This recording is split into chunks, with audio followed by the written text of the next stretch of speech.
আটঘরিয়ায় জাতীয় মৎস্য সপ্তাহ উদ্বোধন র্যালি ও আলোচনা সভা, পুরস্কার বিতরণ।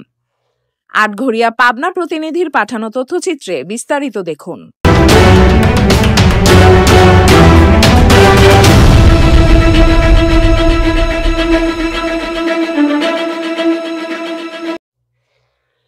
অভয়াশ্রম গড়ে তুলব, দেশি মাছে দেশ ভরি।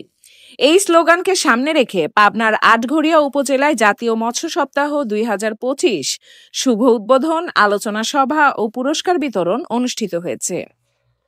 18 আগস্ট সোমবার সকালে আটঘরিয়া উপজেলা প্রশাসন ও উপজেলা মৎস্য অধিদপ্তর আয়োজনে একটি র্যালি বের হয়ে দেবোত্তর বাজারের প্রধান সড়ক প্রদক্ষিণ শেষে উপজেলা অডিটোরিয়ামে এসে এক আলোচনা সভা অনুষ্ঠিত হয়।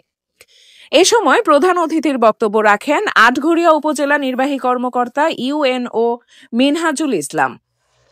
আটঘরিয়া উপজেলা মৎস্য কর্মকর্তা এস.এম. নাজিম উদ্দিনের সভাপতিত্বে এ সময় বিশেষ অতিথির বক্তব্য রাখেন কৃষি অফিসার মাহমুদা মুতমাইন্না।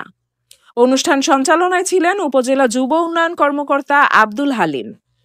মৎস্যজীবীদের মধ্যে বক্তব্য রাখেন ফজলুর রহমান আবু তাহের, উপজেলা প্রকৌশলী কর্মকর্তা বাকিবিল্লাহ, সমাজসেবা কর্মকর্তা ইসমত জেরিন, আইটিসি কর্মকর্তা রকুনুজ্জামান, প্রকল্প বাস্তবায়ন কর্মকর্তা সবির কুমার দত্ত, জনস্বাস্থ্য প্রকৌশলী কর্মকর্তা একরামুল বাড়ি, দেবোত্তর পাইলট বালিকা উচ্চ বিদ্যালয়ের প্রধান শিক্ষক মাহবুবা খাতুন সহ বিভিন্ন দপ্তরের কর্মকর্তা, লক্ষ্মীপুর ইউনিয়ন বিএনপির সাধারণ সম্পাদক মোহাম্মদ বাবুল করিম সহ মৎস্যজীবীরা উপস্থিত ছিলেন।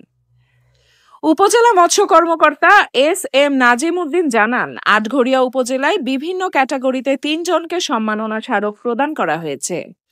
এরা হলেন মাছপাড়া এলাকার রাখিদ মৎস্য খামার মালিক লিয়াকত আলী খান, বর্তমানে 10টি পুকুরে বড় মাছ চাষ করে বাৎসরিক প্রায় 8.90 মেট্রিক টন বড় মাছ উৎপাদন, কর্মসংস্থান, ও দেবোত্তর এলাকার শফিউদ্দিন 6টি পুকুরে পোনা ও কাপ মাছ চাষ করে বাৎসরিক প্রায় 8.2 লাখ হেক্টর পোনা মাছ উৎপাদন এবং কার্প জাতীয় মাছের মিশ্র চাষের মাধ্যমে বাৎসরিক প্রায় 8.50 মেট্রিক টন হেক্টর মাছ উৎপাদন এবং চরশ্রীপুর স্কুলপাড়া মৎস্যজীবী সমবায় সমিতি লিমিটেড কর্তৃক উন্মুক্ত জলাশয়ে দেশীয় মাছ সংরক্ষণ ও উৎপাদন করে কর্মসংস্থান সৃষ্টি ও আমিষের চাহিদা পূরণে উল্লেখযোগ্য অবদান রেখেছেন। 18 থেকে 24 আগস্ট পর্যন্ত চলবে এই মৎস্য সপ্তাহ।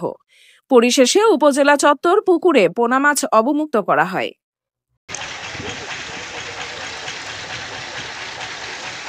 এইবারই তো ভালো হয়েছে।